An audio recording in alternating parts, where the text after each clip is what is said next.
Chegou a vez do TikTok descobrir que a internet no Brasil não é terra de ninguém. A plataforma perdeu em primeira instância em processo por trabalho infantil e está respondendo aí um processo administrativo por permitir acesso de crianças a conteúdo inadequado.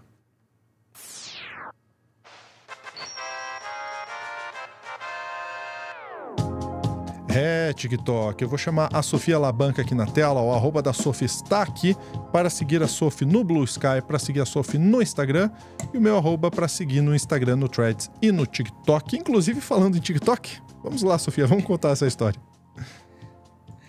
Pois é, né? Vamos lá falar do TikTok. O TikTok, ele foi alvo de uma ação movida pelo Ministério Público do Trabalho e acabou sendo condenado em primeira instância pela Justiça do Trabalho do Estado de São Paulo. Essa condenação acabou levando a ByteDance, que é a empresa que é dona aí do TikTok, a ter que pagar R$100 mil por danos morais coletivos. E esse dinheiro todo vai ser enviado aí para fundos governamentais voltados à defesa das crianças. Ok, qual que é o porquê, né? O que está sendo alegado aí nesse processo? A ideia de que estaria ocorrendo trabalho infantil no TikTok. A gente sabe que crianças, pela legislação brasileira, né, pelo Estatuto das Crianças e Adolescentes, elas podem fazer trabalho artístico, mas para isso precisa de alvará judicial, e esse alvará ele tem que ser solicitado aí ou pela família da criança ou pela empresa que está interessada e conter uma série de informações, né, que sejam aprovadas pela justiça, dizendo quanto de trabalho, né, quantas horas de trabalho essa criança vai fazer, que tipo de atividade que ela vai exercer, que tipo de conteúdo ela vai estar produzindo. Então, tudo isso tem que estar muito bem descrito a ser aprovado pela justiça para que essa criança possa fazer trabalho artístico.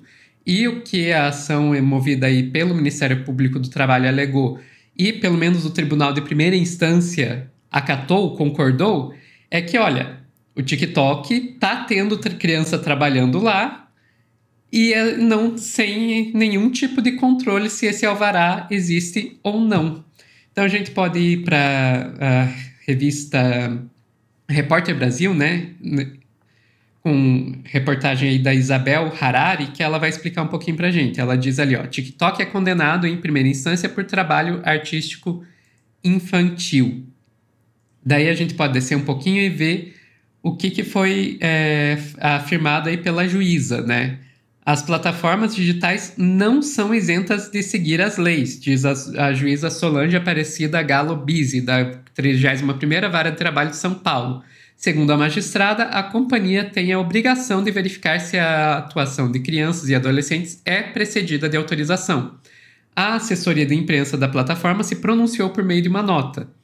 Aspas, a decisão mencionada não trata de exploração de trabalho infantil pelo TikTok. A empresa não foi condenada por isso. A ação trata, na verdade, de eventual obrigação da empresa de fiscalizar a existência de alvará judicial que permita a participação de menores nos vídeos que são postados por usuários. O TikTok informa que recorrerá da decisão.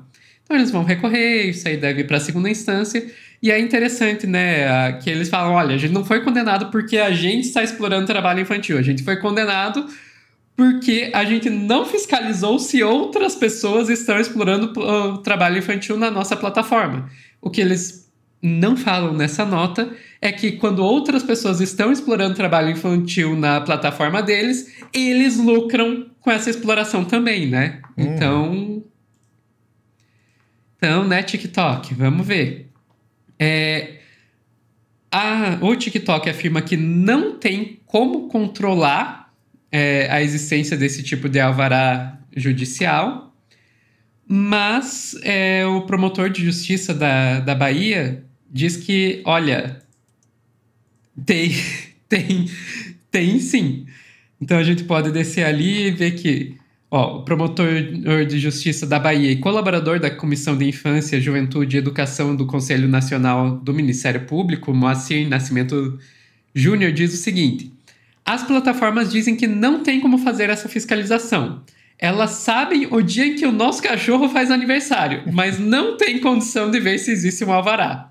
Para eles, ao se esquivar da responsabilidade de verificar se existe uma autorização, a empresa contribui para a vulnerabilização das crianças e adolescentes no ambiente digital. Daí ele continua. É uma pena que essa interpretação da legislação brasileira venha a reboque de crianças sofrendo estupro virtual e problemas de saúde mental. Ao se omitir numa questão básica, que é pedir ao alvará, a empresa está contribuindo para que essas crianças sofram danos severos que poderiam ser evitáveis. Pois é, então você vê aí que a coisa vai longe. Uma questão que eu achei muito interessante, que também foi abordada nessa reportagem, é sobre qual a linha que separa as crianças participando dessas plataformas como uma questão de lazer e quando que isso se torna trabalho. De acordo com a decisão, existem alguns fatores que podem sim ser usados para definir que, olha, agora já é trabalho. Que são aí, a frequência na publicação dos vídeos, a perspectiva de monetização e a criação de conteúdos para atender a pedido de terceiros. Se essa criança ou adolescente está fazendo esse conteúdo não porque elas querem, porque elas estão atendendo outra pessoa, se existe uma frequência grande na produção desses vídeos e existe a monetização desses vídeos, ou pelo menos a perspectiva dessa monetização, então é sim trabalho. Ok, e esse é um dos processos a qual o TikTok tá sofrendo aí, no caso, na justiça trabalhista. O pessoal do Núcleo Jornalismo, em uma reportagem da Sofia Schurig, espero ter pronunciado o nome corretamente, desculpa se não pronunciei, fala de um outro processo a qual eles estão respondendo, e nesse caso ainda não existe decisão em nenhuma instância, só que daí um processo administrativo movido pela ANPD, a Autoridade Nacional de Proteção de Dados, na qual eles falam que o TikTok está faltando com o dever de cuidado. Em que sentido? No sentido de que, de acordo com a ANPD, é muito fácil para crianças e adolescentes burlarem o controle de idade do TikTok e, com isso, terem acesso a conteúdos que não são apropriados à sua idade. A gente pode ir lá para a reportagem do Núcleo, né, geralzão sobre o processo da ANPD contra TikTok sobre dados de crianças. E ali, descendo um pouquinho, eles vão dizer: o principal argumento da ANPD é que a função feed sem cadastro do TikTok, a qual permite a um usuário assistir a uma linha do tempo de vídeos sem criar uma conta, não possui métodos de verificação de idade, permitindo que crianças e adolescentes contornem as proteções aplicadas a perfis de menores de 18 anos. Isso aí é uma questão aí bem interessante também, né? Que você assistir a qualquer plataforma, né, de vídeos, pode ser o TikTok, pode ser o YouTube, sem estar logado, é possível. Mas, se não está logado, então deveria ter algum tipo de controle para que esse perfil não logado não possa ver vídeos que são inapropriados para menores. E o que a ANPD está dizendo, olha, o TikTok não está fazendo isso. Então, dá-lhe mais um processo aí. No final, Lúcio, o que eu vejo é que o governo brasileiro ele está fazendo aí um esforço para mostrar que a internet não é terra sem lei, né? A gente já viu a ANPD batendo de frente com a Meta, né, por uso de dados de crianças para treinamento de inteligência artificial. A gente já viu a justiça de fato banir o Twitter do país por 1 mês. E agora o alvo da vez está sendo aí o TikTok. E eu, sinceramente, acho isso muito positivo. Eu também queria aproveitar para elogiar o trabalho tanto do Núcleo quanto do Repórter Brasil, né? O Núcleo eu já diria que é um site bastante renomado por fazer jornalismo investigativo sobre redes sociais. E o Repórter Brasil também está fazendo um trabalho bem interessante com isso. Não faz muito tempo atrás a gente estava aqui repercutindo o trabalho deles sobre trabalho infantil com Roblox, que, aliás, eu acredito, espero não estar cometendo nenhuma injustiça, mas eu acredito que é da mesma autora, Isabel Harari. E agora vendo isso aí também no trabalho infantil no TikTok.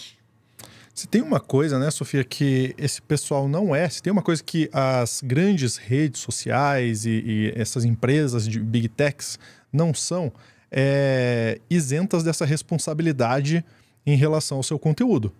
De fato, não são. Porque além de, obviamente, ter responsabilidade por hospedar esse conteúdo, eles também lucram com esse conteúdo. Então, a justiça está certíssima em cobrar do TikTok isso, cobrar, como já cobrou num tempo atrás também do YouTube. Hoje em dia, se você entrar no YouTube deslogado, tem coisa que você não vai conseguir ver. Tem coisa que vai estar bloqueado por conta da idade, né? Então, sim, claro. E a gente não está falando aqui só, que já é um grande problema, né? De conteúdo, por exemplo, sexualizado, de pessoas dançando de forma sexualizada, mas também de jogos, né? De tigrinho, etc. e tal. Né? A gente fez uma reportagem aqui recente com a Clara Mateus falando sobre como esses jogos aí de azar, inclusive, estavam disparando para crianças em aplicativos como TikTok, em aplicativos como Kawaii, né? Então a gente tem que sim responsabilizar as Big Techs. Eles têm como filtrar, eles têm como identificar, eles têm como fazer o controle de idade. Agora, eles precisam entender que não é assim, chegar por aqui e não vai ter isso, ou mandar dizendo que não conseguem fazer isso. É claro que consegue, claro que consegue. Imagine todas as segmentações que eles têm sobre nossa vida para colocar um anúncio para você de forma segmentada, ou seja, a partir dos seus interesses. Eles sabem o que você consome, eles sabem qual a sua idade, eles sabem qual o seu gênero, eles sabem quem você segue, quem você não segue. E aí eles te entregam conteúdo em tese segmentado e anúncio principalmente segmentado. Se eles sabem de tudo isso, é óbvio que eles conseguem filtrar conteúdo inadequado para crianças e adolescentes. É óbvio. Então, sim, a nossa justiça tem que impor limites, porque as Big Techs precisam, sim, ser responsabilizadas. Pelo menos essa é a minha opinião. Qual é a sua opinião? Deixa aqui embaixo para a gente saber. Sophie, mais algum ponto que você queira trazer? Não. Podemos ficar por aqui. Então, eu vou continuar com a Sofia aqui, porque eu quero uma ajuda da Sofia. Eu quero chamar aqui o nosso novo canal do Meteoro, que é o canal do YouTube, no youtube.com/tvcringebrasil. Canal de vídeo ensaio com cultura, arte, história, filosofia e muito mais. Você sabe que as eleições dos Estados Unidos tá rolando. E, inclusive, né, rolando no dia 5, dizem que vai acabar no dia 6, mas a gente sabe que pode ter ainda uma tentativa de golpe e tantas outras coisas. E aí eu vou perguntar para a Sophie, né, que a gente tem o último vídeo que a gente lançou foi sobre essa democracia dos Estados Unidos, que eles acham que é a melhor do mundo, mas não é bem assim, né, Sofia? O que conta esse vídeo pra gente?